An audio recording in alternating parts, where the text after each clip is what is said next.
Hola a todos, soy Mónica Hacha, dietista, nutricionista y tecnóloga de los alimentos.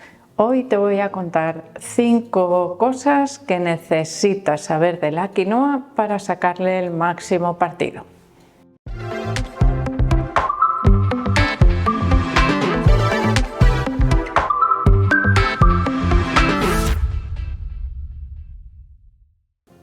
La quinoa o quinoa es un alimento que se ha popularizado en los últimos años, al menos en una parte del mundo en la cual su consumo no era habitual, ya os digo, hasta hace relativamente muy poco tiempo. Sin embargo, en la otra parte del mundo sí es un consumo básico en muchos países. Como os digo, un ingrediente que se utiliza a diario. Evidentemente, cuando nos llegan alimentos nuevos, que en este caso no es nuevo, es novedoso para nosotros, ya que se trata de un alimento milenario del cual existen registros de su consumo hace más de 5.000 años o algo así. Bueno, igual son hasta más, pero bueno, quiero decir que se llevan muchos años consumiendo este alimento como base de la dieta en algunos países de América y por lo tanto no es un alimento nuevo, pero sí es novedoso para muchos de nosotros y nos puede generar ciertas dudas a la hora de consumirlo.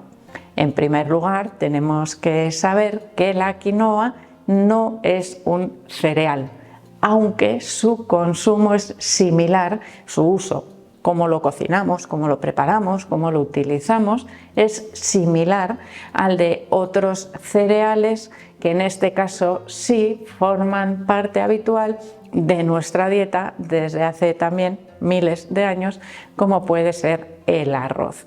En el caso de la quinoa, en lugar de ser un cereal, es lo que se denomina un pseudo cereal, que en realidad, nutricionalmente hablando, encajaría en el grupo de las semillas. De ahí que obtengamos algunos de sus beneficios por esa riqueza nutricional que tiene la quinoa por ser realmente una semilla y no un cereal.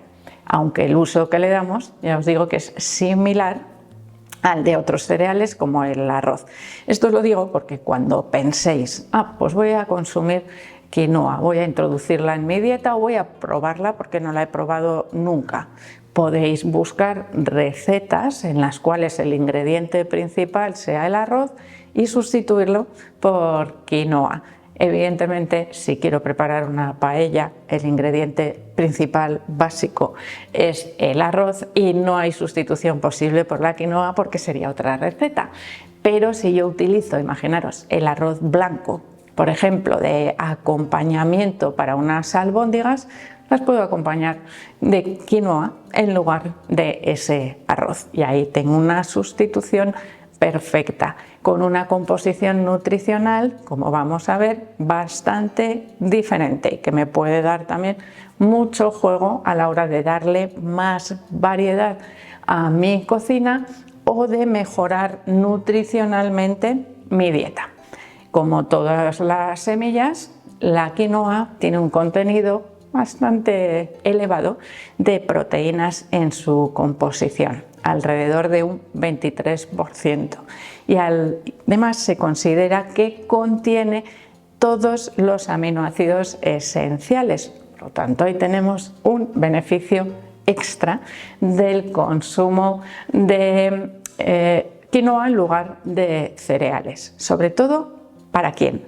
Para aquellas personas que siguen dietas vegetarianas o veganas, donde además del consumo de legumbres, que sería la principal fuente de proteínas de la dieta, podemos mezclar esas legumbres con cereales para aumentar la proporción de todos los aminoácidos esenciales y combinar también con quinoa a lo largo de la semana para obtener un plus de aminoácidos, un plus de proteínas, junto con otras semillas y otros frutos secos. ¿Qué ocurre con las semillas en general? Que consumimos muy poquita cantidad, una cucharada sopera, por ejemplo, de semillas de chía, de semillas de lino, de pipas, de calabaza. ¿Qué ocurre con la quinoa? Que su consumo es superior en más cantidad. Por lo tanto, ahí tenemos una pequeña diferencia a la hora de consumirla frente a otras semillas. Al igual que otras semillas, las semillas de quinoa, los granitos de quinoa, tienen también ácidos grasos esenciales, en concreto ácidos grasos omega 3, que también nos ayudan como un aporte extra a la dieta. Y ahí tendríamos también ese beneficio asociado que no está presente en los cereales.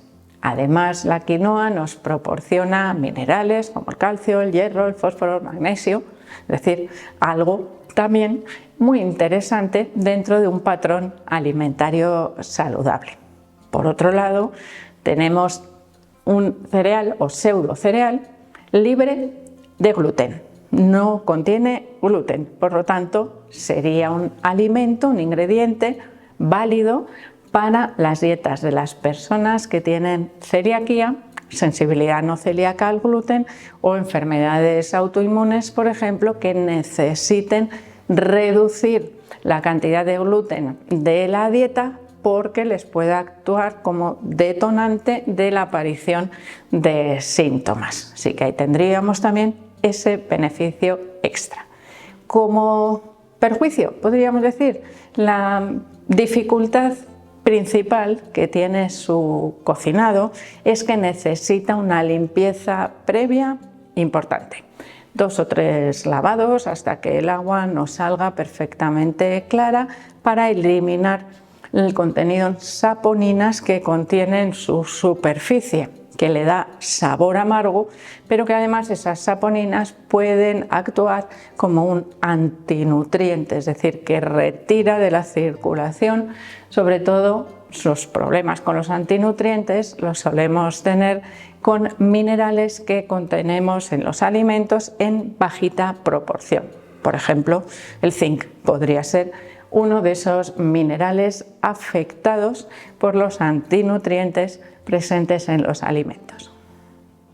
Por otro lado, también la quinoa es un alimento que nos puede resultar muy beneficioso para ayudarnos a controlar el peso.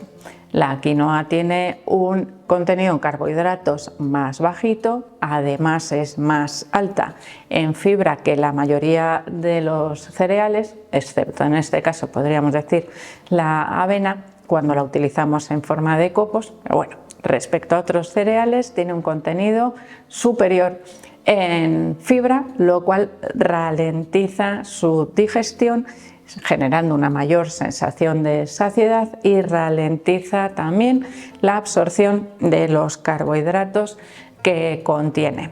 Podemos combinar la quinoa con múltiples alimentos, tanto en la misma receta como utilizándola de acompañamiento. Para cocinar la quinoa necesitamos un tiempo similar al del arroz, unos 12-15 minutos de hervirla para que realmente esté cocinada y nos resulte fácil de digerir. La quinoa, al igual que el arroz, multiplica su tamaño cuando se cocina hervida. Por lo tanto, cuando tenemos la quinoa cruda, que es un granito chiquitito, y la cocinamos, cambia completamente su aspecto y su textura, confiriéndole una textura, como os digo, mucho más agradable y mucho más fácil de digerir. Es decir, la quinoa cruda no la deberíamos consumir. Esto os digo porque hay veces que pueden aparecer recetas en las cuales se utiliza la quinoa cruda como si fuese para preparar unas tortitas.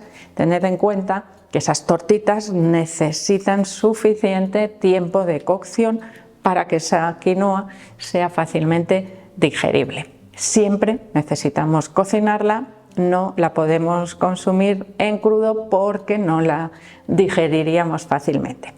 A nivel de digestibilidad general, cuando la quinoa está perfectamente lavada, cocinada, tenemos una muy buena digestibilidad, fácil. Es un alimento de fácil digestión que nos puede ayudar también en dietas de personas que tienen dificultades digestivas.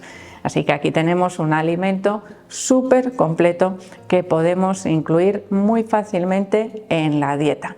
Además, al ser un alimento novedoso, el precio podría ser un poquito más alto que el de otros cereales, como por ejemplo el arroz, pero a la larga ya veréis como los precios también se irán igualando, irán bajando, ya que si no el consumo evidentemente se va a ver desplazado por otros alimentos de producción o de consumo más local, más habitual, más tradicional, con lo cual ahí iremos viendo seguramente fluctuaciones también en el precio de la quinoa, que por cierto cunde muchísimo. No sé si os habéis dado cuenta, pero a lo largo del vídeo os he comparado en varias ocasiones la quinoa con el arroz. ¿Por qué?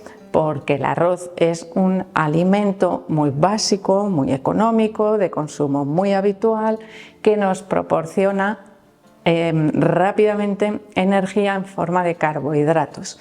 Hay quien dice que el arroz es azúcar puro porque se absorbe evidentemente en forma de glucosa. Bueno, yo creo que es exagerar un poco, pero sí es verdad que tiene un alto contenido en carbohidratos, que en este caso se ve reducido y además con un aporte extra de otros nutrientes, con lo cual podemos utilizar la quinoa en sustitución del arroz en gran parte de las recetas o de usos del día a día. También nos puede servir como sustituto del pan. Cuando tenemos recetas que tienen salsas, poner al lado o combinado con el plato un montoncito de quinoa nos ayuda a recoger esas salsas con un aporte mínimo, bajito, podríamos decir, de carbohidratos, con lo cual ahí también tendríamos un uso beneficioso de esa quinoa, que podemos tenerla cocinada previamente y nos dura aproximadamente unos 3 días en perfecto estado, guardada en refrigeración. Cuando hagáis este tipo de preparaciones, independientemente si es arroz, patatas o quinoa, recordaros que siempre se deben guardar en refrigeración y solamente recalentar aquella cantidad que vayamos a ingerir y el resto seguir manteniéndolo en refrigeración. Si calentamos de más, especialmente en el caso del arroz, deberíamos retirarlo por el riesgo que puede tener de contaminación microbiológica, algo que no se ve, que no podemos detectar y que supone un riesgo importante cuando no se manipula bien. Así que en este caso, con la quinoa evitamos también ese riesgo microbiológico. Así que ahí tendríamos también un beneficio comparativo para las recetas de batch cooking, por ejemplo, para aquellos que cocináis para varios días a la semana. Es más segura la quinoa, microbiológicamente hablando, que el arroz. Así que espero que os haya gustado el vídeo. Por supuesto que le deis al like. No dejéis de suscribiros al canal y espero seguir viéndoos a todos en los próximos vídeos.